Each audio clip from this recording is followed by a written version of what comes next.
Swayam Prabha. Digital India. Educated India.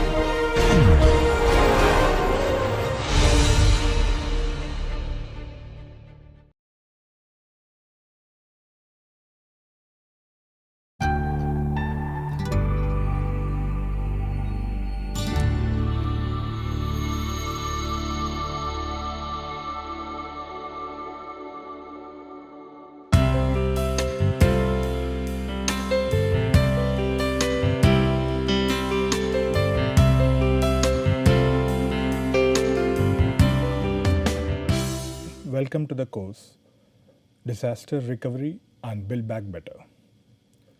I am Ram Satish Pasupuleti, Assistant Professor, Department of Architecture and Planning, IIT Roorkee. Today I am going to discuss with you about a few of the frameworks which are relevant to the DRR, which is Disaster Risk Reduction. And it covers both from a theoretical understanding to the project and the implementation aspects, and also with the kind of community management process as well. And whatever the frameworks which I am going to talk to you about, it is based on a huge compilation of various frameworks and understandings by John Twigg, especially on the disaster risk reduction. And it is published in the Global Practice Review in volume 9 and Humanitarian Practice Network, which has been commissioned by the Humanitarian Practice Network. And John Twigg, he is part of the UCL Bartlett. And I'm going to discuss a few things. Of course, there have been some frameworks which has been discussed much earlier from 1980s, but what he tried to do is he tried to bring all of the current literature into one big document, which actually talks from the theoretical understanding, the terminologies, the institutional networks, and the project management part of it, and the community asset management. So there's a variety of schemes which he tried to address in one holistic approach. First of all, we have to understand with the, especially from the disaster risk context and also with the developing countries context. Countries like India, which are more to do with the poverty, because India, Bangladesh, Pakistan, Sri Lanka, Nepal. So we have, along with the disaster risk reduction, we also have a challenge of the poverty reduction. So let's see how this whole process is going to work. First of all, he starts from the global drivers, because first of all, the whole geography has been unevenly distributed. There are rich countries, there are poor countries, there are resourceful countries, there are resourceless countries, and that have actually as a very diverse economic indicators into it. Also the climate change, both from a macro level point of view and the meso level aspect of it. Also coming to the governance and limited endogenous capacities. So even the governance, because how one particular community or society is unable to handle its shocks and stresses, and that is where a system, how it fails. So that is where they talk about the governance. And this all actually formulates the underlying risk drivers. When we talk about underlying risk drivers, we talk about the poor and urban local governance and the vulnerable rural livelihoods, because especially with the climate change, let's say you have an impact of cyclones or floods, and which has affected the whole farming industry and farming sector, I can say, but then how the farmers are unable to cope up with their crops because of the low economic development process, and how the market is able to destabilize their economy, and all these aspects that is talking about the vulnerable livelihoods. Also the ecosystem declines. So due to these disasters, how gradually not only the disasters is continuing the development processes and its impact on the environment and the ecosystems and its services, and how they are actually degraded, and in turn it is causing a kind of irreversible damage to the human habitats and a global climate. Also, lack of access to risk transfer and social protection. So, these are the kind of underlying risk drivers. So, they try to classify into intensive risk. When you say intensive risk, major concentrations of the vulnerable populations and economic assets exposed to the extreme hazard. Whereas the extensive risk, when he talks about the extensive risk, talks about the geographically dispersed exposure of vulnerable people and economic assets to low or moderate intensity hazard. So, this is talking basically on the exposed aspect of the vulnerable society or a particular group and their assets. Everyday risk.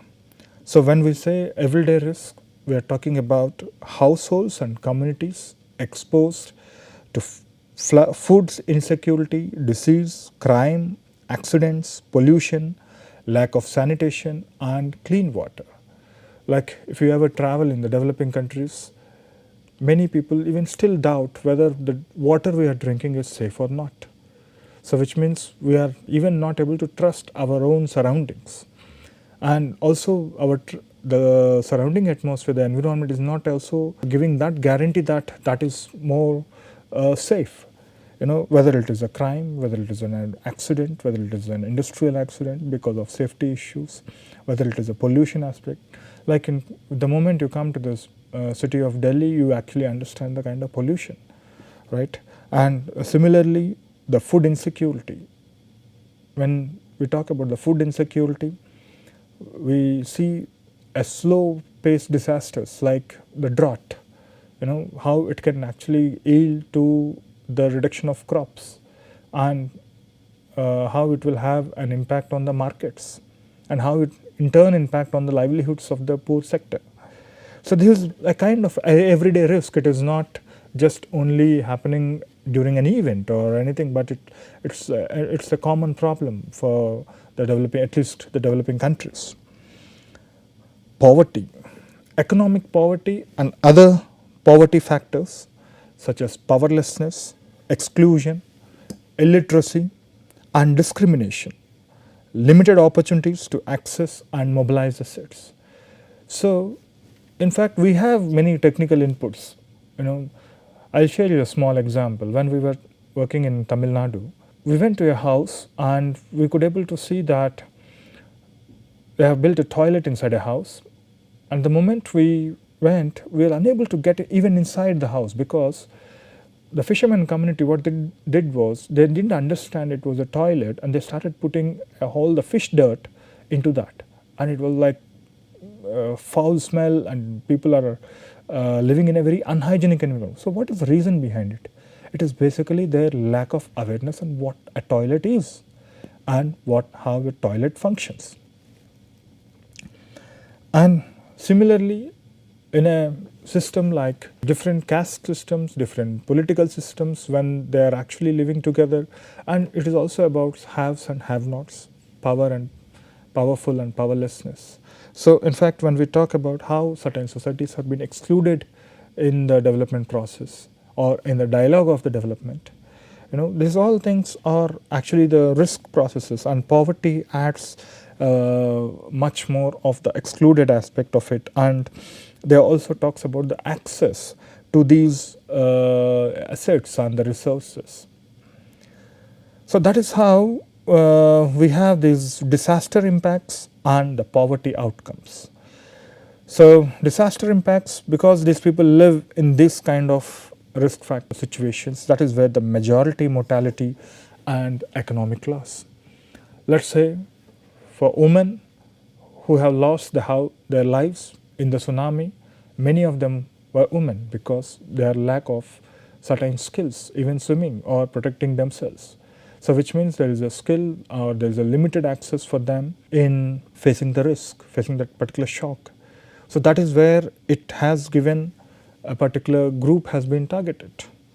And similarly, an economic loss, especially with drought or the flood impacts where people have lost their agricultural fleets, damage to local housing, infrastructure, livestock and crops. Whereas the poverty outcomes, when we say about poverty outcomes, it talks about both short, medium and long term impacts on income, consumption, welfare and equality. So this is basically the 2009 Global Assessment Report on Disaster Risk Reduction, which is risk and poverty in climate change, which has been discussed in Geneva, UNISDR. And this is the disaster risk poverty nexus. So where poverty becomes an integral part of the disaster risk and the vulnerability component. And in the context of developing countries, this aspect cannot be secluded from the disaster discussion. When we talk about poverty, obviously we are talking about the abilities and the capacities, the disaster risk reduction capacities in richer and poor countries. In the richer countries, they have the regulatory frameworks to minimize the disaster risk, which are enforced. Here, in poorer countries, the regulatory frameworks are weak or absent, or the capacity to enforce them is lacking. It is true. The evidence is we have the coastal regulation zone from 1991. It has been revised 19 times. Until the wake up of the 2004 tsunami, many villages or the many local governments didn't even realize that this regulation do exist. And this is what we need to do. We have to move away from the high tide line 500 meters or 200 meters away. So which means there is no strict enforcement of this until we face that impact of the disaster. Here they have effective early warning and the information mechanisms in place to minimize loss of life. So that is where I talked about the distribution of power, distribution of in the powerful country. That is where they have these instruments and mechanisms and the network, how an information is being disseminated from one area to another area. I'll tell you some examples in the poorer countries where the information has not been passed and it has not been, people have not responded. Lack of comprehensive information systems like linked to preemptive response. Okay. For instance, in the same tsunami, it took 180 minutes to get into the Tamil Nadu state or in the southern Indian side. In 3 hours, it took the waves to reach 3 hours, 180 minutes. If that information has been passed out and that information has been from the central to the state to the district level and to the local level, we would have saved many lives, we would have saved many livestock and as well as animals. Have highly developed emergency response and Medicare systems. Divert funds for development programs to emergency assistance and recovery. Here they have more funds and also the medical care systems are accessible. Like in some of the rural places where these particular disasters gets affected, normally in a regular development context itself, how many of the rural villages do have some medical facilities or good professionals? So in the time of disasters, even access to that kind of medical infrastructure also becomes difficult. Insurance schemes spread the burden of property losses. Here in the developing countries, insurance is one big thing. That's where they try to insure their home, their properties, their life. So in that way, the family is protected, the business is protected. But here we hardly give anything much about the property losses and livelihoods. And it is very important that we can even think on these kind of instruments, financial instruments where we can actually safeguard our properties even in the case of disasters. So in that way, your continuity of your life will be there. And then the David Alexander's diagram of the disaster cycle, he talks about the impact, and one is the before impact and the after impact. And in the before, we talked about the mitigation and the preparation. And after the impact, we immediately talk about the response and the recovery. So which again has to somewhere related to how this the response process and the recovery process has to be connected with the usual development process, and that is where mitigation has to be enforced later on as well. And here it's very quiet and calm in the crises and pre-impact situation and the emergency situation restoration situation and the reconstruction situation. So there's a kind of time-taking process. How it was when nothing has happened, people remained calm. They didn't bother about what is going to happen, how to prepare for it, or how to. So even in the pre-impact situations, many at times people don't realize what it is going to happen. But in certain occasions, like the drought aspect, certain continuous disasters, they see that yes, there is some kind of impacts may start, and that is where after the impact we think about the emergency and the relief operations works on, and this has to actually look at how these 5 stages and has to be coordinated and planned accordingly. And that is where the disasters and development, as Frederick Kane has pointed out, the disasters and development are the integral process. They are not separate. The progression of vulnerability. This is by Ben Wisner, and they talk about they have come with a understanding of this framework. It's called a pressure and release model. So we have the root causes, as I discussed with you, that the limited access to the power, structures, resources, ideologies, where the political ideologies, the systems, political systems, and the economic systems, and how these root causes can actually create certain add-on to the dynamic pressures. For example, when we have the lack of institutional training, appropriate skills, local investments, even how the markets will also create some kind of everyday issues, and the press freedom. Like if you take the example of North Korea, how what is happening in North Korea may not be known to the whole world. How to communicate this, the press freedom, ethical standards in public life, and these are more of the everyday processes. The other aspects of the macro forces, the demographic change, the rapid population change, rapid urbanizations, and the amortization expenditure, the debt repayment, because we've been taking a lot of loans from World Bank and other things. So how we are able to, how this particular debt is increasing and it is adding to the burden of the citizens' lives and their livelihoods. Deforestation, because of the industrial and the expansions, physical expansion of cities, and how the deforestation is in turn affecting the climate change, and which is again relating to the DRR. Decline in soil productivity.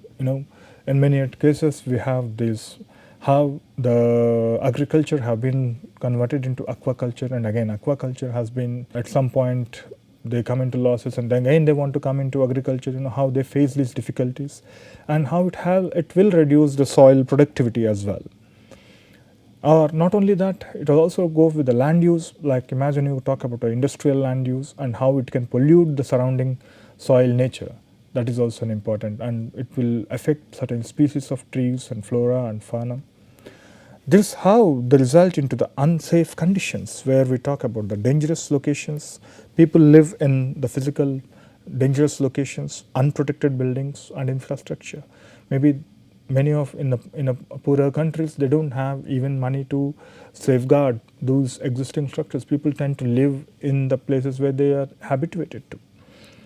Livelihoods at risk and the low income levels.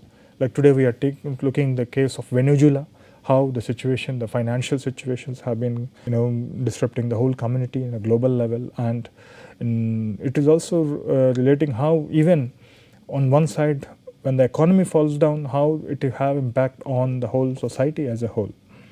Social relationships, special groups at risk, maybe a target groups, lack of local institutions, and when we talk about the public actions and institutions, this is where the preparedness, because majority of the political institutions, they don't rely on they don't fund for the preparedness program, because that is not much visible, because they're not sure whether disaster is going to happen or not. But the most visible programs are mostly focused on after the disaster. Yes, we have constructed this many houses, we have given this many boats, we have given this many livelihoods, but before, what are the training programs, what are the early warning systems, how we can actually dedicate our budget in the preparedness programs. Prevalence of endemic diseases. So this is all sets up the setting for getting the society prone to an hazard, and then this builds a pressure to the existing, the natural hazards, and that is where a push and pull process works. That's one side the hazards, and one side the continuous dynamic pressures, the root causes, and the unsafe conditions, and how they actually bring the pressurized situation. That is where, as Shubho also might have explained, in risk is equal to H into V. That is how, when hazard has been added with the vulnerability, that is where the risk component is being visible. So coming to the frameworks, when we talk about a Hugo framework for action from 2005 to 15, and these are the 5 principles which they have established. One is ensure that disaster risk reduction, DRR, is a national and a local priority with a strong institutional basis for implementation. So it is not just only a national priority, it has to go with a national and as well as a local priority. Identify, assess and monitor disaster risk and enhance early warning systems.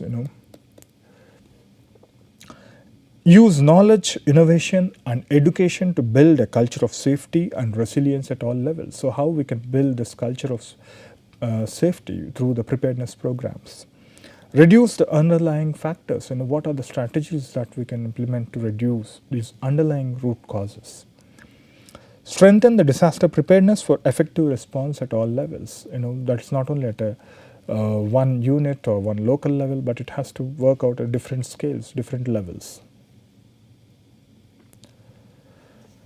And follow upon the Hugo framework for action. Sendai framework for disaster risk reduction sets up like this, 2015 to 2013. And I'll try to present in 2-3 slides on how this whole scope and purpose to the guiding principles.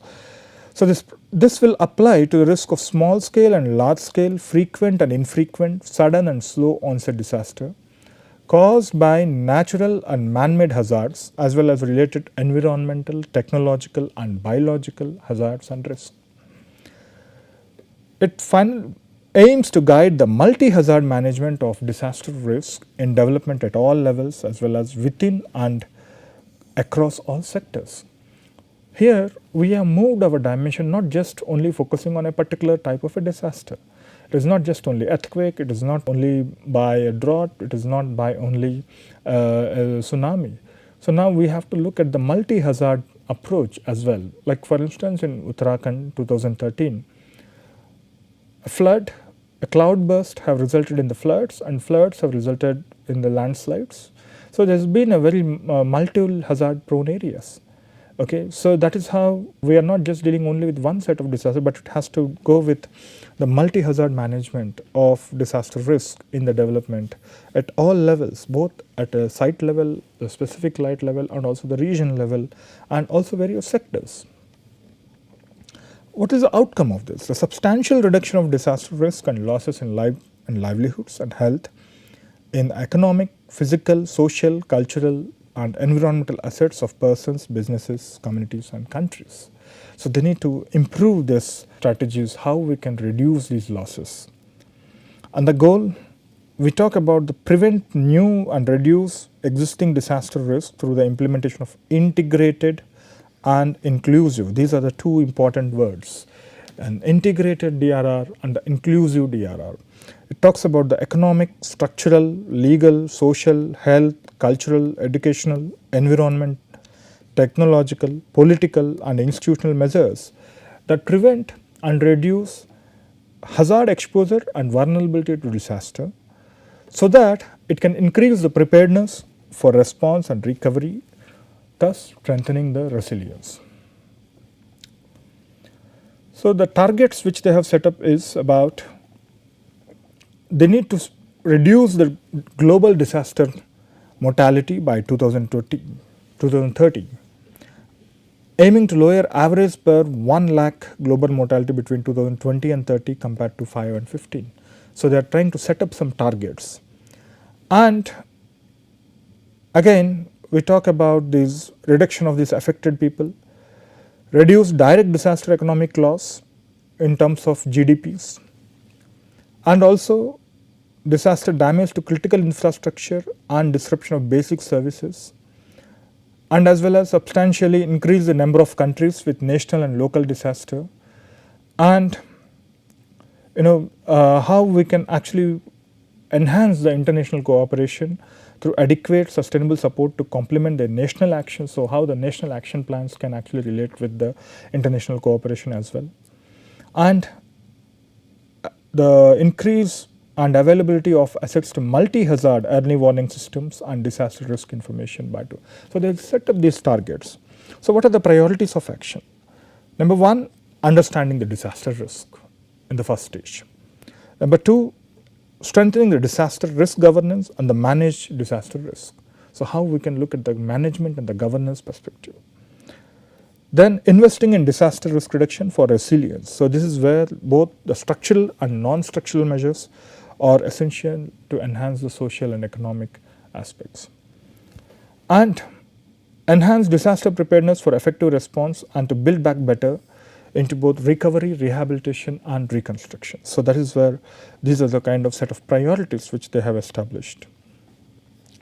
And that is how they sort of establish some kind of guiding principles, how this whole the society could be engaged, how the build back better has to be the build back better for preventing the creation and reducing existing disaster risk.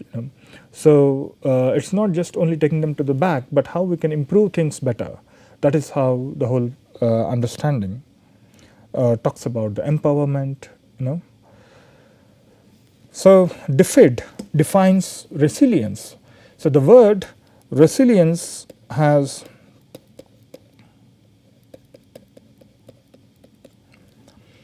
become an important dimension of the DRR, and this is what the DFID defines as the Department for International Development of UK.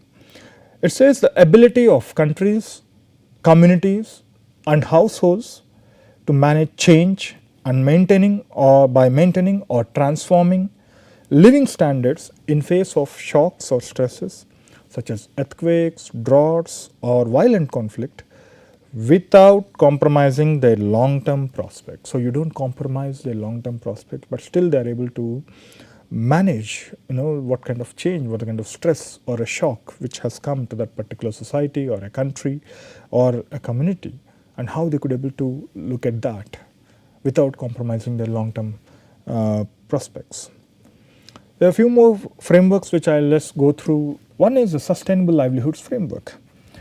This has been developed again by the DFID in 1999, and you can see that it talks about the capital, because they are referred as the asset framework as well, and how the individual or a community, how they use it, I would say like how they construct their livelihoods, how they improve, enhance their capacities.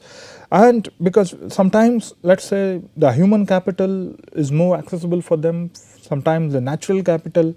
So in that way, communities tend to access these resources in whatever the capacities they have, and that is how they sustain their livelihood opportunities. Like for instance in Ghana, which has much of gold reserves, but is it a rich country? So which means that is where it is talking about where there is certain limitations on even having natural resources, how the country is still lacking with some abilities, how the capacities. So then, as we discussed in the vulnerability context, how it also have a give and take aspect of this influencing these abilities, because these are the how he manages, the community manages to access these resources. So the vulnerability context itself and the poverty context itself acts as a underlying phenomenon on to making these access work and don't work. Infrastructure and services, and how it have a direct implication of these access. And then the governance situation, the policies, institutions and the processes, how they actually work. So it is not just only because of this natural, human, social and physical and financial capital. Sometimes we also have to understand it is also through the cultural factors which people manage their assets and make their livelihood choices to act upon. Here we call about DFID's resilience framework. So one is the first part which talks about the context, and where the context talks about the whole system, and the processes, and that is where when the context, where the vulnerability context, where the political context, where the demographic context, where the social context, whether how it is geographically positioned, what kind of political institution, this frames as a part of a system or a processes.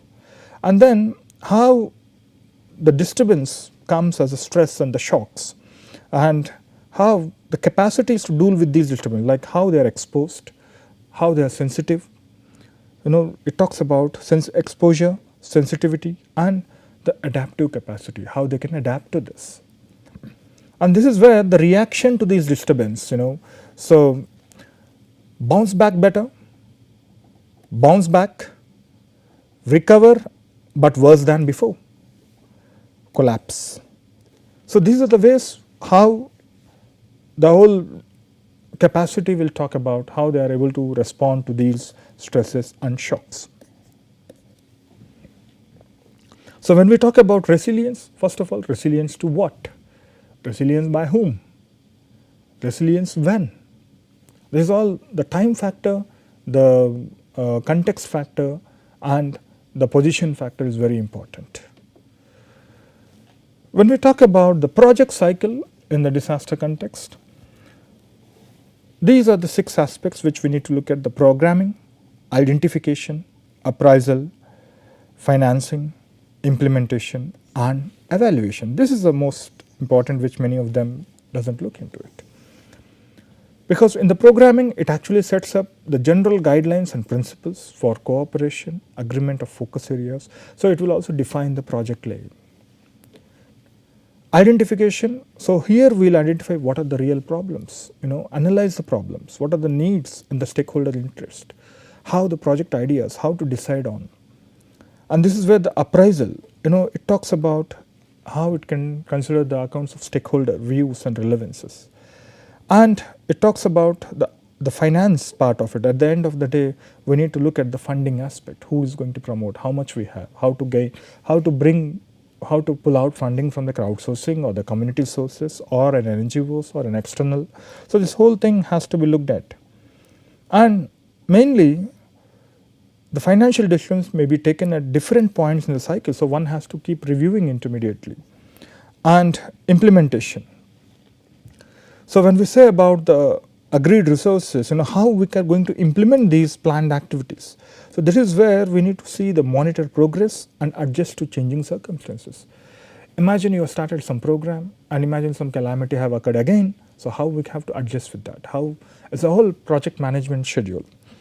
After finishing it, one has to look at what kind of projects, achievements and the impacts and what kind of learnings it has, so that it can take out to other projects, So these are the lessons one has to take it. And they also list out the government roles in DRR. So it plays a number of roles. One is as a providers of DRR goods and services, for instance, maintaining early warning systems, emergency response, evacuation shelters, and the healthcare sector. As risk avoiders, ensuring investments in public infrastructure or protecting environmental hazards. So all this public infrastructure, how they are able to protect against these hazards. As a regulators for the control dimension of it, where of private sector activity, because many agencies come forward for disaster, maybe it becomes a business, but a government has to look at how to monitor, how to control this. As a promoters of the collective action and private sector activity, that is where the public education and preparedness and business continuity. As coordinators, so they are coordinators of multi-stakeholder activities and DRR partnerships. So it is both not only the public sector, but also the public-private, local and national and international coordination. So how government plays an important role. So when we talk about the decision making in a political context, how this whole cycle comes, like for instance, you have the stresses, which talks from an event, and there is the technical inputs where the data, different sets of data come into forms the credible. So this is where the cognition part of it, this is where the credible sources, credible information and the professional discretion. The local factors with the personalities, job prospects, dissent. So this is all the professional discretion and the interest, public and private. pressure because there is internalized groups, accepted opposition groups, fringe groups. So if you want to implement something, there is always in a democratic environments, different oppositions have a different word, different stake in it, and there's a lot of pressures on the process, and the institutional factors where the legal constraints, political authority, and also the professional ethics. So how also they have contributed in the decision making process, and the economic context, the financial aspect, the expenditure trends, the which are politically determined, because sometimes this whole business process will works in different priorities. So that is where in a democratic situations like this financial aspect has to be more transparent. And legitimation, that is where we talk about rationalization, decision making, and ideological shifts. This is where, so that's how it talks about the risk of failure as well. And these all different factors actually mediate and influence the decision making process. Decisions or non-decisions, routine or non-routine. And then how they influence outcomes, whether these outcomes in the form of plans, in the form of inaction, it could be in the form of a surveys, like the technical data could work on the surveys, and certain institutional or the political aspects, they talk about the schemes, gender development schemes, they take and the consultation, business continuity, and the buck passing, as well as consequences which are intended and unintended. So this is how there's a variety of inputs come into the decision process, and this is very huge management structure. And when we talk about the community engagement and the participation, first of all, one has to look at, there are two. One is guided, and the other one is a kind of participation oriented. But now if you see, when it is guided completely, when you don't have, if you look at the manipulation, because when you don't have a control, obviously there is an external agency which have an efficiency to control you. That is where it becomes a guided. And whereas when you talk about, when you increase that control, when you widen that funnel, and that is where it goes from manipulate, inform, consult, collaborate, and empower. So that is how the amount of community control over a project decision making, that's how an empowerment skill, that is where you will have this, the control becomes a wide aspect into it. I think these are a few frameworks I just tried to introduce, and in the coming class we'll also talk about a few tools in DRR. Thank you very much.